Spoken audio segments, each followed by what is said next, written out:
Doctor Suresh कुमारी channel पर आपका स्वागत है। आप देख रहे हैं भारत का नक्शा, भारत के पड़ोसी देश। बड़े देशों से, दूसरे धर्म के देशों से किसी भी तरह का इतना समस्या, इतना खतरा नहीं है जितना आज हमें नेपाल पर चिंता करने की ज़रूरत है। ये कहा जाता है अगर हमारे पड़ोसी अच्छे होते हैं तो हम अपने आसपास शांति से रहते हैं। जब देखिए ना, हमारे आसपास के घरों में कहीं पे शांति नहीं होती तो कहीं ना कहीं उसकी टेंशन हमारे घर में भी आती है। इसी तरह हमारे पड़ोसी देश जो है, अगर उनमें भी राजनीतिक, आर्थिक किसी भी तरह की टेंशन रहती है तो उसका प्रभाव हमारे पड़ोसी देशों का हम पर ही पड़ता है। तो आज हम चर्चा करेंगे नेपाल की, जो हिमालय की वादियों में सुंदर सा एक छोटा सा देश है नेपाल, जहाँ पे कभी राजतंत्र हुआ करता था। लंबे समय तक राजतंत्र चलता रहा। अंग्रेज़ थे, जब भी वहाँ पे राजतांत्रिक व्यवस्था थी वो भी उसी तरह से कायम रही।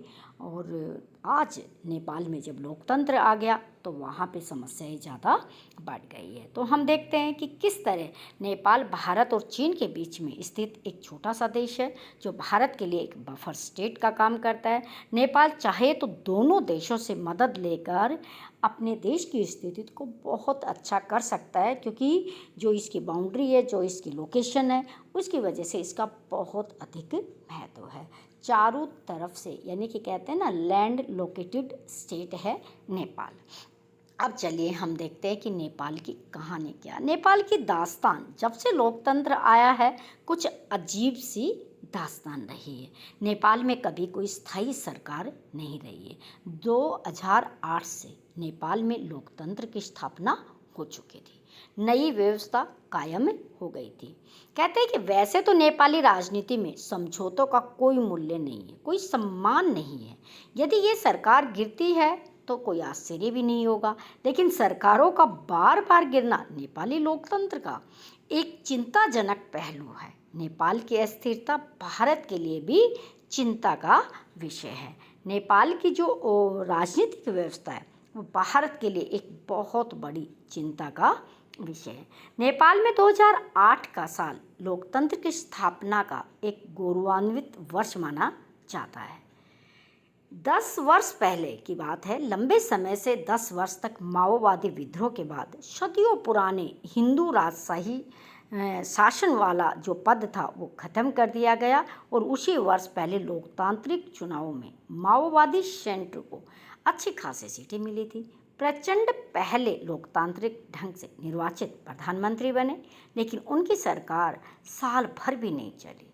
तब से लेकर आज तक 2024 की बात करते, आज तक नेपाल में कोई भी पार्टी, कोई भी अलायंस बहुमत हासिल नहीं कर पाया, और न ही किसी गठबंधन सरकार ने कभी 5 वर्ष का कार्यकाल पूरा किया हो। 2008 से लेकर नेपाल में अब तक 14 प्रधानमंत्री बन चुके हैं। पिछले 2 वर्षों में ही 3 बार सरकारें बनी, जिनमें 2 बार वाम गठबंधन की सरकारें बनी। नेपाली राजनीति और राजनीतिक दलों और जो नज़दीक से देखते हैं, जानते, पढ़ते हैं, तो वो साफ तौर पर ये बातें समझ पाते हैं कि वाम दलों के नेता इसी प्रयास में रहते हैं कि कब प्रधानमंत्री बनने का मौका मिले। प्रचंड और ओली वामपंथी होने के बावजूद एक दूसरे के घोर विरोधी है, और सरकार में रहते हुए भी सत्ता के लिए लड़ते रहते हैं। संसदीय व्यवस्था में गठबंधन सरकार का गिरना और बनना आम बात होती है, चाहे वो किसी भी देश में हो। लेकिन जिस तरह नेपाल में लोकतंत्र का विकास हुआ, उसमें उसका अधिक नुकसान ही किया है। राजनीतिक अस्थिरता के चलते नेपाल से हर वर्ष लगभग 1.5 लाख युवा अन्य देशों में काम की तलाश में जाते हैं, देश से पलायन कर रहे हैं। वहाँ इस तरह पर पलायन होता है कि 1996 से 2006 के बीच हुए माओवादी विद्रोह के दौरान ये देखा गया कि शांति काल में तो कोई चिंता की बात नहीं थी। अब ये लोग जा रहे थे। ऐसे देखते हुए माना जा रहा था कि आने वाले समय में, आने वाले वर्षों में नेपाल में युवाओं की संख्या कम हो जाएगी, बहुत कम हो जाएगी। राजनीतिक अस्थिरता का उसके व्यापार, विदेश नीति, पर्यटन पर काफ़ी असर पड़ेगा। एक स्थल रुद्ध देश होने के बावजूद, लैंड लोकेटेड स्टेट होने के बावजूद नेपाल अभी तक भारत और चीन के बीच में एक विस्तृत विदेश नीति का खाका नहीं तैयार कर पाया, जबकि नेपाल के लिए यहाँ पर अपॉर्चुनिटी थी कि वो बेनिफिट ले सकता था भारत से भी और चीन से भी। भारत तो वैसे ही नेपाल की हमेशा मदद करता रहा है। विदेश नीति का खाका तक लाइन तक उन्होंने नहीं तैयार की जब तक कोई नई सरकार और मंत्री नेपाल की विदेश नीति को समझ पाता, भौगोलिक ऐतिहासिक आधार पर नीतिगत निर्णय लेने के लिए तैयार होता, सोचता, जब तक तो उनकी सरकार ही गिर जाती थी। किसी भी देश की विदेश नीति उसके व्यापार और निवेश को कई मायनों में क्या करती, निर्धारित करती है। विकास के मोर्चे पर लगातार नेपाल पिछड़ा हुआ है। उसका यही कारण है क्योंकि उसकी विदेश नीति को स्थिरता नहीं मिली। केपी ओली की विदेश नीति जग जाहिर है, दुनिया जानती है कि उनका झुकाव चीन की तरफ है। 10 वर्षों की राजनीति भारत विरोधी रही है उनकी, चीन के साथ नज़दीकी पर उनकी नज़रें टिकी रहती है। इस बार भी इससे ज़्यादा अंतर नहीं दिखेगा। वैसे भारत के साथ नेपाल के व्यापार का इसका अधिक असर नहीं होगा, लेकिन चीन के सामरिक प्रभाव के चलते नेपाल में भारत के सहयोग से चल रही पनबिजली और बुनियादी ढांचे के विकास की योजनाओं की गति में थोड़ा सा धीमापन आएगा, कमी होगी।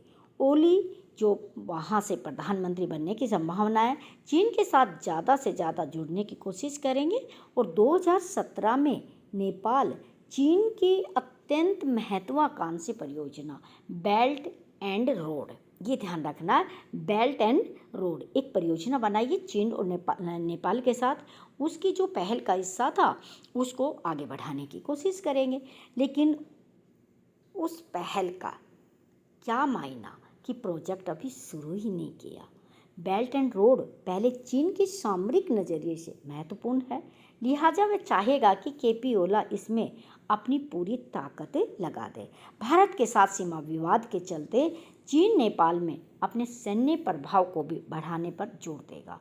2017 और 2018 में नेपाल और चीन के बीच, दोनों सेनाओं के बीच में सागर माथा मित्रता संयुक्त सैन्य अभ्यास शुरू हुआ था। 2019 में ये सैन्य अभ्यास कुछ समय के बाद बंद हो गया था। चीन का प्रयास रहेगा कि ओली इसे फिर से क्या करे, शुरू करे।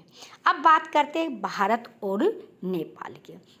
भारत मानचित्र और काला पानी विवाद के बावजूद नेपाल नीति को एक नई दिशा देने में काफ़ी हद तक सफल रहा।